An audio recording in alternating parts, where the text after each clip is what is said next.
시끌벅적한 국제학교 복도에서 한국인 여학생과 중국인 남학생이 크게 말다툼을 하고 있습니다. 말다툼은 점점 크게 번지더니 결국 몸싸움으로까지 벌어지고야 말았는데요. 그런데 너무나 놀랍게도 한국인 여학생에게 먼지나게 두들겨 맞게 되는 중국인 남학생. 대체 무슨 일이 있었길래 이 사단이 벌어지게 된 것일까요? 안녕하세요. 제 이름은 스텔라 스미스이고 뉴질랜드의 퀸스타운이라는 작고 아름다운 마을이 고향인 평범한 여성입니다. 어릴 적에 일찍이 어머니가 돌아가신 뒤로 아버지와 단둘이 살았었습니다. 우리 아빠는 돌아가신 엄마의 빈자리가 느껴지지 않을 만큼 최선을 다해서 저를 키워주셨죠. 그래서 저는 언제까지고 아빠와 둘이 그렇게 행복할 줄만 알았답니다. 하지만 아빠가 뜬금없게도 새엄마를 저에게 소개해주면서 저의 인생은 완전하게 바뀌기 시작하게 되었었습니다. 더군다나 저에게 새엄마가 될 사람이라고 소개해준 분은 저에겐 너무나 낯선 나라, 한국이란 나라였죠. 저희 아빠는 동네에서 작은 마트를 운영하는 사장님이었는데 그때까지만 해도 아빠에게 있어 중요한 것은 저와 마트 2가지뿐이었어요. 저는 그런 성실한 아빠가 만들어주신 튼튼한 울타리 안에서 평화로운 날들을 보내고 있었답니다. 하지만 어느 봄날 제 세상이 무너지고 말았죠. 스텔라, 너에게 소개해줄 사람이 있으니 주말에 시간을 비워두거라 라는 아버지의 말씀 때문이었어요. 아빠는 그렇게 말하며 어쩐지 얼굴을 붉히셨고 평소와 다른 아빠의 모습에 저는 순간 안 좋은 예감을 하게 되었어요. 아빠에게 여자친구가 생긴 것 같다는 예감 말이죠. 불안해진 저는 누구를 소개해주려고 그러시냐며 궁금하니까 빨리 말해달라고 아빠를 졸랐었는데요. 그러자 아빠는 쑥스러워하시며 너의 새 엄마가 될 사람이란다 라는 충격적인 말을 하셨습니다. 그때 당시에는 세상의 아빠는 오직 제 거라고만 생각했었거든요. 새엄마라는 이야기에 받아들여지지가 않았습니다. 먼저 세상을 떠난 엄마에게 죄 짓는 것만 같았어요. 저는 심장이 쿵 하고 내려앉는 기분이었죠. 하지만 행복해 보이는 아빠를 보며 그런 내색을 할 수는 없었어요. 그날 이후 저는 매일 밤마다 아빠의 여자친구 후보들을 차례차례 떠올려 보았답니다. 누구지? 설마 옆집에 사는 메리 아줌마인가? 아니면 아빠 친구 케이트 아줌마인가? 솔직히 아빠가 그 누구를 데리고 온다고 해도 온 마음을 다해 기뻐할 자신은 없었어요. 여태까지 아빠의 유일한 가족은 저였고 제 유일한 가족도 아빠였으니까요. 그렇게 둘밖에 없던 세상에 갑자기 누군가 새롭게 등장한다는 것은 설레기보다는 불안한 일이었죠. 하지만 아빠는 여태껏 저만 바라보며 살아오셨고 언제까지고 제가 아빠를 독차지할 수는 없는 일이었으니 저는 마음을 좋게 가지려 노력해보았어요. 그렇게 불안하고 초조한 시간 속에 어느새 토요일이 되었죠. 저는 이른 아침부터 눈이 떠졌고 거실로 나가보니 아빠 역시 긴장한 건지 일찍 일어나 계시더라고요. 저는 그런 아빠를 향해 애써 미소를 지어 보였어요. 잠시 후 약속 시간이 다가왔고 저희 부녀는 문제의 그 여자분을 만나기로 한 집 근처 카페로 향했죠. 심장이 터질 것 같은 긴장 속에서 저는 마침내 카페의 문을 열었어요. 이 문 뒤에는 제 새엄마가 될 여자분이 계셨죠. 그런데 세상에 웬 동양인 여자가 서 있는 게 아니겠어요. 저는 설마 저 여자가 우리 아빠의 여자친구는 아닐 거라고 생각했어요. 그때까지만 해도 저는 낯선 동양인의 모습에 너무 깜짝 놀랐었습니다. 그러면서 이건 아니라고 생각했죠.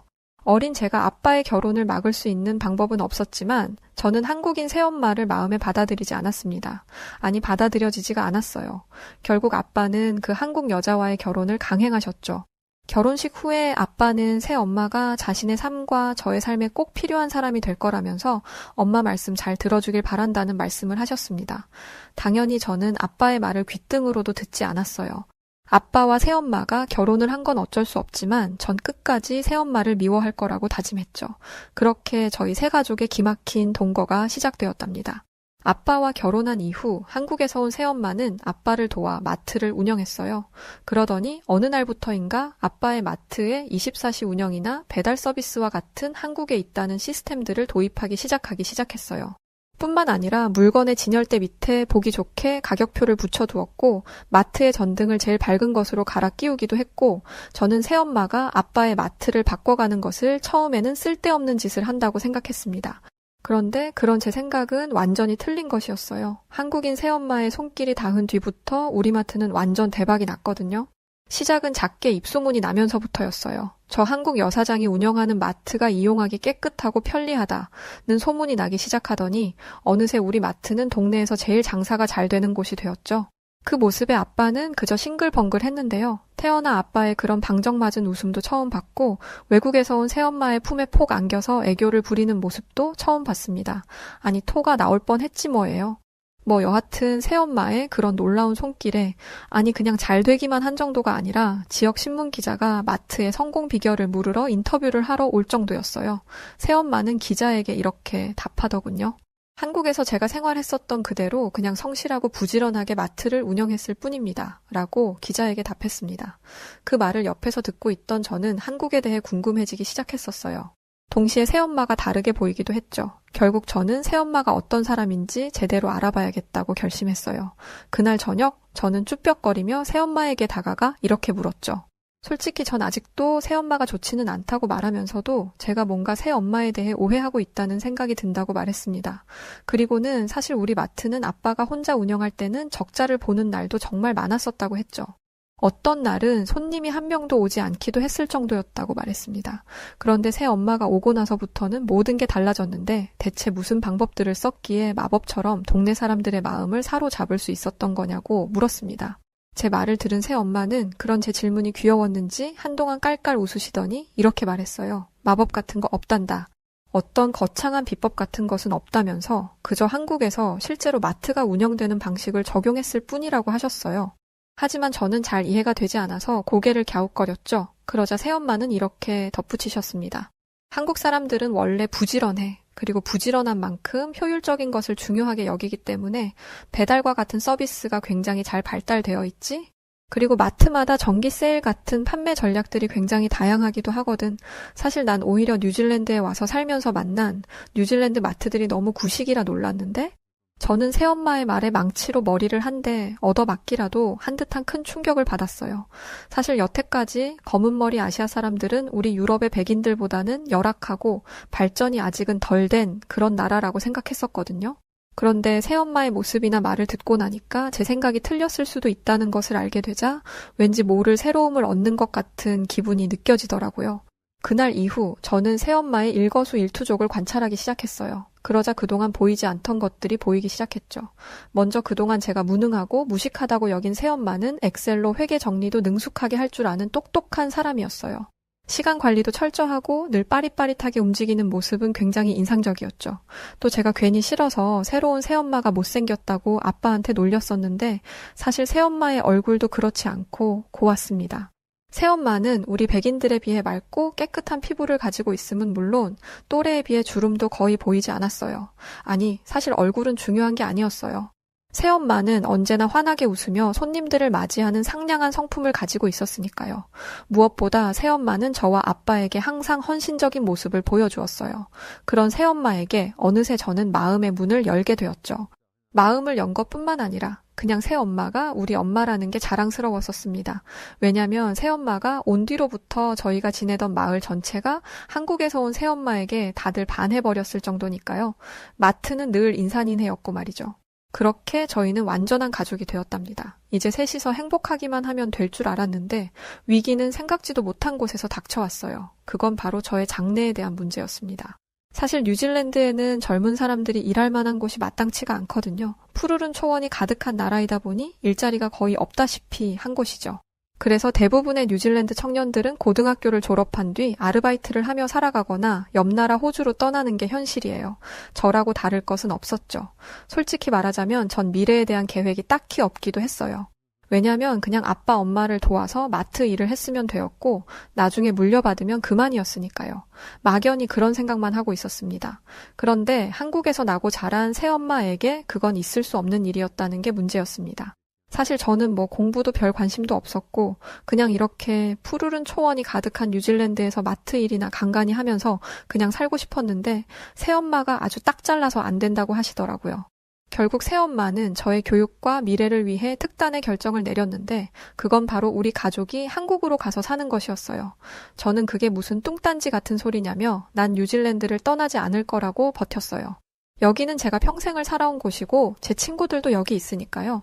무엇보다 새엄마는 좋았지만 아직 한국이라는 나라에 대해서는 잘 모르기도 했기에 꺼려지는 것이 사실이었거든요. 새엄마한테는 도저히 말로는 이길 방법이 없어서 아빠한테 떼를 쓰면서 안 가겠다고 쫄랐는데 아빠가 저한테 아빠도 엄마 무서운데? 라는 것이었죠. 와, 완전히 등치는 산만해서는 새엄마한테 완전 잡혀 살더군요. 새엄마는 한국에는 훌륭하고 체계적인 교육 시스템이 있다며 저와 아빠를 단숨에 설득했고 결국 저희 가족은 한국이라는 낯선 나라에 가게 되었답니다. 새엄마의 뜻에 따라 마지못해 한국으로 향하며 저는 내심 너무 불안했어요. 이런저런 걱정에 저는 저절로 우울해지기도 했었죠.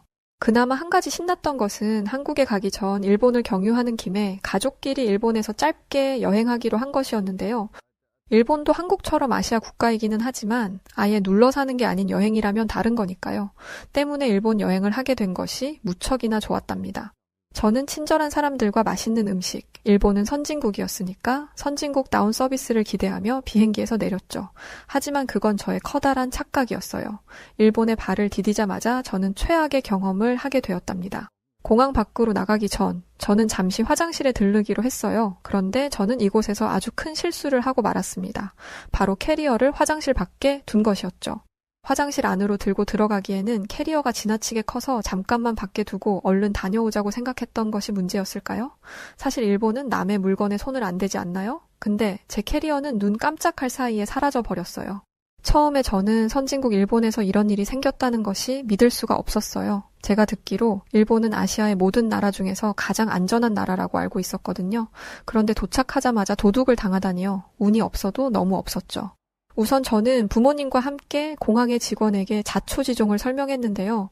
아니, 선진국이라는 일본 공항 직원들은 어떻게 영어를 그렇게 한마디들을 못하는 거죠? 대화가 어렵더라고요. 그래서 번역기까지 동원해서야 겨우 소통이 가능했습니다.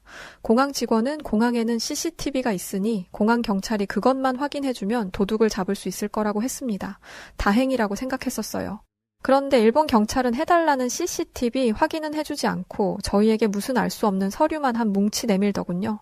그러면서 뭐라고 한 줄 아세요? CCTV 확인을 하려면 이 서류들을 전부 수작업으로 작성해야 하고 그 다음에는 이 서류들을 우편으로 넘길 것이고 그 다음에야 허가서를 받을 수 있다고요. 그 과정이 대체 며칠이나 걸릴지 짐작조차 할 수 없는 일이었죠. 무슨 80년대도 아니고 21세기에 너무 기가 막혀서 당장 빠르게 도둑을 잡아달라고 항의했지만 일본 경찰 역시 영어로 의사소통이 제대로 되지 않기는 마찬가지였어요. 끝내 돌아온 대답은 그놈의 망할 서류를 작성하라는 것뿐이었고 결국 저는 캐리어를 찾지 못한 채 호텔에 가야 했습니다. 그렇게 저의 일본 여행은 시작부터 엉망이 되었고 일본을 떠나 한국으로 가는 날까지 제 캐리어의 행방은 오리무중이었어요. 일본 경찰은 이렇게 말하더군요. 나중에 캐리어를 찾게 되면 우편으로 알려주겠다고요. 저는 속으로 됐네요 이 사람아 라고 되뇌면서 저는 더 이상의 기대를 버리고 한시라도 바삐 일본을 떠나고 싶었습니다. 정말이지 이 일본이라는 나라에는 단 1초라도 더 머물고 싶지 않았어요. 왜냐면 묵었던 숙소는 굉장히 비좁았고 지하철을 타든 공공장소를 가든 뭔 이야기만 하려고 말을 꺼내면 시끄럽다는 항의가 계속 들어오니까 와 진짜 뭔 이런 나라가 다 있냐 싶었습니다. 내심 걱정이 돼서 새엄마한테 한국도 일본처럼 이런 거 아니냐면서 물었는데 엄마는 그냥 웃기만 하시더라고요. 그렇게 약 2시간이 지난 뒤 저는 마침내 한국에 도착했습니다. 일단 다르긴 달라요. 우선 인천공항의 직원들은 능숙하게 영어를 사용하며 완벽한 서비스를 제공해 주었습니다. 일본인들과 의사소통이 되지 않아 답답했던 것을 생각하면 인천공항은 제게 속이 뻥 뚫리는 사이다 그 자체였죠. 그리고 한국의 뛰어난 인프라 시설들도 저를 놀라게 하는데 한몫했습니다. 물론 일본도 한국과 같은 시설들이 있긴 했는데 이것도 다르긴 달라요. 왜냐면 한국 시설들은 다 새 것 같고 현대식이면 일본은 좀 오래된 것 같아 보였으니까요. 그리고 제가 살던 뉴질랜드는 뭐 말하기도 뭐 할 정도예요. 사실 뉴질랜드의 공항은요, 근처에 아무것도 없거든요. 그냥 초원이 넓게 펼쳐져 있죠. 그런데 인천공항은 최첨단 미래 도시 그 자체더군요.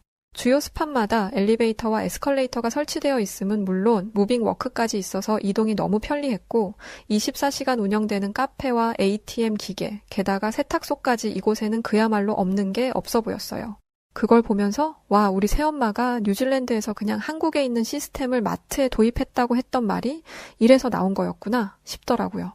그러면서 동시에 이 정도라면 앞으로는 내가 살아야 하는 한국이 이렇게 편리한 나라라고? 그럼 살만하겠는데? 라는 생각이 드니까 저는 내심 속으로 기쁘기도 했답니다. 그렇게 한국에 온 지 며칠이 지나고 저는 새엄마와 함께 앞으로 제가 다니게 될 인천의 국제학교에 가게 되었어요. 새엄마의 이야기를 들어보니 그 학교는 국제학교이기 때문에 대부분의 학생들이 영어를 사용하는 것이 능숙하고 저처럼 외국인 학생들도 있다고 했죠. 저는 그 부분은 참 다행이라고 생각하며 얼른 차 타고 학교에 가자고 했어요. 그런데 웬걸? 택시가 아닌 버스를 타고 학교에 갈 거라는 게 아니겠어요? 저는 새엄마가 지금 대체 무슨 말을 하고 있는 건지 이해가 잘 되지 않았죠. 뉴질랜드에서는 보통 버스가 1시간에 한 대가 오고 그마저도 오지 않거나 오더라도 정시에 도착하지 않는 경우가 많기 때문에 대부분의 학생들은 부모님이 태워주시거나 합니다. 아직 저희는 차가 없으니 당연히 택시를 탈 줄 알았어요. 사실 뉴질랜드에서는 워낙에 운전면허를 어린 나이에도 취득할 수 있다 보니까 청소년들이 자차를 이용해서 가는 경우도 많거든요. 그래서 도로에서 사고를 내는 경우가 덜어 발생하기도 합니다. 제가 차 얘기를 꺼내자 새엄마는 등짝 스매싱을 날리시고는 한국은 뉴질랜드와 다르게 대중교통 시스템이 워낙 잘 되어 있어서 충분히 버스를 타고 학교에 다닐 수 있다고 말했어요. 버스에는 실제로 교복을 입은 학생들이 버스 안에 많이 보이더군요. 그들은 이렇게 등교하는 것이 익숙한 듯 전혀 불편함이 없어 보였어요. 잠시 후 30분도 채 되지 않아 버스는 제가 다닐 국제학교 정류장에 멈췄고 이렇게 가까운 곳에 학교가 있을 거라고 생각하지 못했기 때문에 새삼 가까워서 다행이라고 생각했습니다. 뉴질랜드에서는 학교 가려면 2시간은 가야 하거든요. 근데 4배가 빠른 30분 만에 왔으니 얼마나 빨라요, 글쎄. 그런데 더 놀란 건 학교에 들어가서였어요. 교실에 있던 친구들이 다들 하나같이 휴대폰들을 가지고 있었는데 유튜브도 보고 노래도 듣고 뭐 그러고 있더라고요. 근데 이게 왜 놀랄 일이냐고요. 뉴질랜드에 가서 휴대폰으로 뭘 본다? 느려 터져서 버퍼링이 걸려 뭘 제대로 볼 수가 없을 만큼 느려요. 심지어 유료로 돈을 지불해야 데이터를 활용해서 볼 수 있죠. 근데 한국의 학교에서는 무료 와이파이가 제공되고 있다더라고요. 그것도 엄청나게 속도가 빠른 거 있죠? 한국의 인터넷 속도가 빠르다는 소문은 들었지만 설마 이 정도일 줄이야. 눈으로 보고 있는데도 믿기지가 않을 정도였습니다. 뭐 살짝 터치만 했는데 사사삭 페이지가 빠르게 넘어가 버리니까 완전 신세계였어요. 저는 너무 신이 나서 제 SNS에 뉴질랜드 친구들이 볼 수 있도록 글을 올렸어요. 얘들아 믿겨져? 지금 한국에서 이 글을 올렸는데 단 0.1초밖에 안 걸렸어.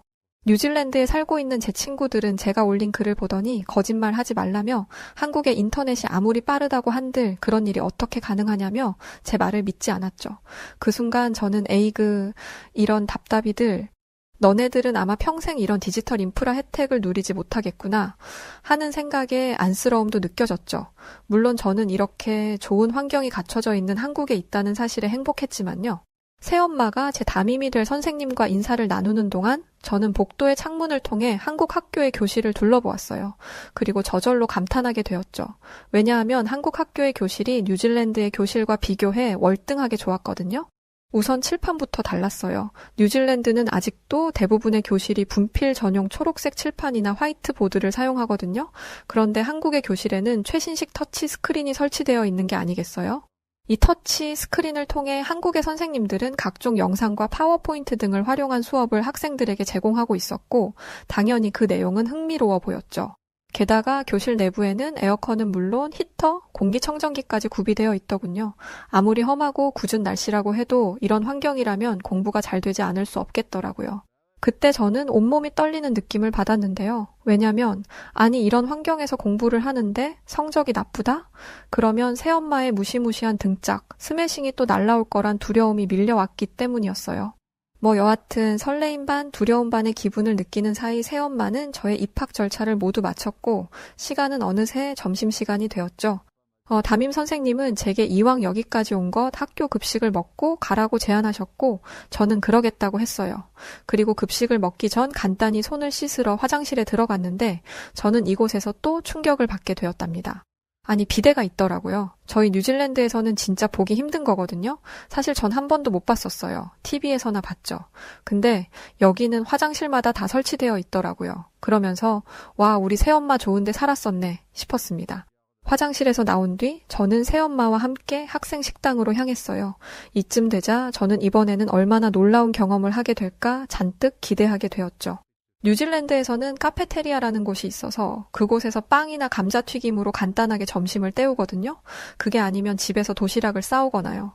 물론 그 도시락이라는 것도 샌드위치인 경우가 대부분이지만요. 그래서 저는 평생 학교에서 먹는 점심에서 만족을 느낀 적이 없었는데 과연 한국의 학교는 어떨지 기대되기도 하고 그랬어요. 그리고 마침내 학생 식당에 들어선 순간 저는 100%, 아니 1000% 만족하게 되었답니다. 식판에 수북하게 쌓아주는 밥과 반찬, 국은 보기만 해도 배가 부를 지경이었죠. 뉴질랜드 카페테리아에서는 겨우 잼 하나 바른 손바닥만한 샌드위치 하나에 거의 8,000원을 받거든요. 사실 그것 하나 먹어서 배가 부르지도 않을 뿐더러 맛도 없는데 한국의 급식은 기가 막히게 맛있음은 물론 양도 많아서 밥을 먹는 내내 매일 먹을 수 있다는 생각에 기뻤습니다. 당연히 사진을 찍어서 SNS에 바로 올렸는데요. 너희들은 꿈도 꿀 수 없는 바로 이것이 한국의 학교 점심 메뉴다 하면서 말이죠. 그랬더니 얼마 지나지 않아서 제 뉴질랜드 친구들은 곧바로 폭발적인 반응을 보이기 시작했답니다. 댓글로 뻥치고 앉아 있다면서 거짓말 하지 말라는 친구들도 있었고 저 정도라면 급식비가 어마어마하겠는데? 라는 반응도 있었죠. 그날 오후 학교에서 식사까지 마치고 새엄마와 함께 집으로 돌아가며 저는 이렇게 물었어요. 엄마, 사실 저는 여태까지 백인들이 되게 잘 사는 나라고 아시아는 가난할 거라고 생각했거든요. 근데 와서 보니까 호주나 이탈리아, 프랑스 이런 나라들보다 여기가 더 잘 사는 나라 같아요. 제가 태어난 뉴질랜드는 그냥 비교 대상도 안 되는 것 같고요. 여기서 태어난 엄마가 부러워요. 라고 말했습니다. 그러자 새엄마는 제 얼굴을 잠시 살피시더니 뉴질랜드가 한국보다 뒤처진 것 같아서 속상하냐라고 물으셨어요. 저는 뭔가 시무룩한 기분이 드는 것은 어쩔 수 없는 것 같다고 답했습니다. 그러자 새엄마는 내가 너에게 한국이라는 멋진 나라를 연결시켜 주었듯 앞으로 너도 열심히 공부해서 뉴질랜드와 한국 사이의 다리 역할을 하면 좋지 않겠냐고 하시더군요. 그리고 언젠가 저의 노력으로 양국의 교류가 활발해지면 뉴질랜드와 한국이 서로의 좋은 점을 닮아가며 더욱 발전할 수 있을 거라는 말씀을 하셨죠. 저는 그 말을 듣는 순간 앞으로 내가 걸어가야 할 길이 바로 그 길이구나 하는 느낌이 들어 소름이 쫙 끼쳤어요. 하지만 내가 그런 대단한 일을 해낼 수 있을까? 엄두가 나지 않기도 했죠. 그런 제게 새엄마는 아무 걱정하지 말라며 저의 공부 커리큘럼을 이미 엄마가 다 짜두었다고 하시면서 무서운 미소를 보이셨어요. 저는 순간 뜨끔하면서 두려웠습니다. 역시 미리미리 모든 것을 준비해두는 철두철미한 한국 엄마답죠? 그렇게 저는 새엄마와 저의 미래를 위해 그리고 뉴질랜드와 한국 양국의 미래를 위해 최선을 다해 달려나갈 것을 약속했고 그날 이후 학교에 다니며 열심히 공부하기 시작했어요. 열심히 안 할 수가 없었죠. 아마 세상에 그 누가 되었든 새엄마의 시퍼런 눈빛을 보면 안 할 수가 없을 거예요. 우리 새엄마 은근히 엄청 무섭거든요. 중간중간 언어의 장벽으로 인해 어려움이 생기기도 했지만 그럴 때마다 새엄마가 제 곁에서 큰 도움을 주셨어요. 학교의 선생님들과 친구들 역시 아직은 모든 것이 낯설고 어려운 제게 언제나 도움의 손길을 내밀어 주었고요. 한국인들은 다른 나라 사람들에 비해 유달리 정이 많다더니 저는 정말이지 그 따스함을 온몸으로 체감했답니다. 그런데 어느 날이었어요. 교실 밖에서 엄청 누군가가 싸우는 소리가 들리더라고요. 뭔 일이지 싶어서 교실 밖을 나가봤는데 어떤 여학생하고 남학생이 말다툼을 하고 있던 거였어요. 온 학생들이 모여서 둘러싸 구경했죠. 원래 학교에서 이런 말다툼이 일어나면 구경하기 좋잖아요. 가까이에서 보니까 여학생은 한국인이었고 그 여학생과 말다툼을 하고 있던 학생은 중국인 학생이었어요. 국제학교다 보니까 여러 국적을 가진 친구들이 많았거든요. 저는 옆에 있던 친구에게 뭐 때문에 저렇게 싸우는 거래? 하고 물어봤었는데요. 이유를 들어보니까 진짜 너무 황당하더라고요. 한국인 여학생이 화장실에 갔다가 그 안에서 누가 놓고 간 휴대폰을 보게 되었었대요. 그래서 그 휴대폰을 찾아주려고 밖으로 가지고 나왔는데 갑자기 그 중국인 남학생이 휴대폰을 뺏으려고 했다는 거예요. 그게 말다툼의 시초가 된 건데 그 중국인 남학생은 그 휴대폰은 자기 거라면서 달라고 하고 있던 거였고 한국인 여학생은 아니 휴대폰은 여자 화장실에 있었는데 무슨 네 거냐고 말하는 거냐면서 대립했던 거죠. 알고 봤더니 그 휴대폰은 진짜 그 중국인 남학생 휴대폰이 맞았고 한국인 여학생과 더불어 주변에 있던 다른 여학생들까지 남자가 왜 여자 화장실에 들어갔던 거냐며 따지기 시작했었어요. 상황이 불리해지니까 그 중국인 남학생은 갑자기 목소리를 올리더니 그냥 이상한 소리가 나서 잠깐 들어갔던 것뿐인데 왜들 호들갑이냐면서 그러니까 한국이란 나라가 맨날 후진국 소리나 듣는 거라면서 요상한 말을 하더라고요. 그러면서 중국인 남학생과 한국인 여학생의 말다툼은 몸싸움으로까지 번졌는데요. 근데 그거 아세요? 아니 사내놈이 여학생한테 두드려 맞던데요. 사실 싸움까지 난 큰 사건인데 어찌나 웃기던지 진짜 재밌었습니다. 집에서 아빠와 엄마한테 이 이야기를 했더니 아빠는 깔깔거리면서 뭔 그런 사내놈이 다 있냐 그러면서 엄청 웃으셨는데 엄마는 무섭고 싶어런 눈빛을 하시더니 괜히 그런데 휩쓸리지 말고 네 공부나 열심히 하라며 쏘아보셨어요. 그러시더니 아빠의 등짝을 세차게 날리시면서 어른이나 애나 똑같네 하시고는 밥이나 먹으라면서 아빠를 혼내시더라고요. 그래서 아빠한테 제가 에이 아빠나 그 중국 남자애나 여자한테 맞긴 똑같은데? 라고 했죠.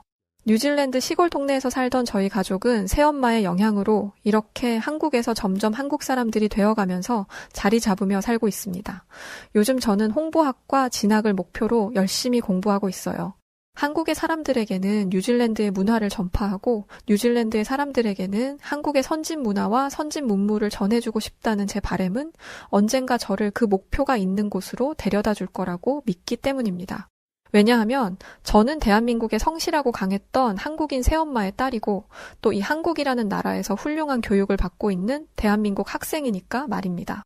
오늘도 이렇게 좋은 나라 한국에 살 수 있음에 감사하며 저의 이야기는 이만 마치도록 하겠습니다. 사랑하는 한국인 여러분, 오늘 하루 행복하게 보내세요. 네, 오늘 사연은 여기까지입니다. 오늘은 평소랑은 좀 다르게 가벼우면서도 아주 재밌는 사연이었네요.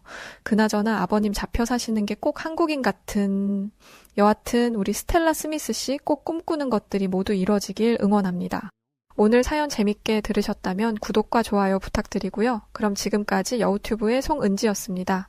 영상 끝까지 시청해주신 분들 모두 행복하시고요. 더 좋은 영상으로 찾아뵐게요. 고맙습니다.